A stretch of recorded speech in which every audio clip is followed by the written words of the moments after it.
Посебно во Македонија, ние, пошто сме мали и релативно немокни во цела констелација светска, секогаш мислиме дека некој нешто контролира, Добро. дека има некои сили големи што се можат. А еве се виде со Русија, толкава сила, не можат со Украина да искочат на крај. Многу помала земја, многу посиромашна земја. Скоро 4 години водат војна со нив и не можат да мрднат. Тој фронтот не се движи воопшто, иако таа нуклеарна сила.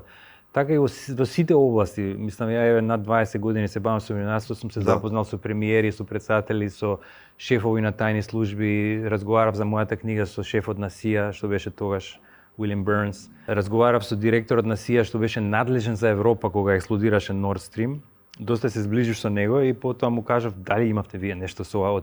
Првичната теза беше дека морало да биде тоа СИА, дека морало да биде тоа ФСБ од Русија, морало да биде таков некој.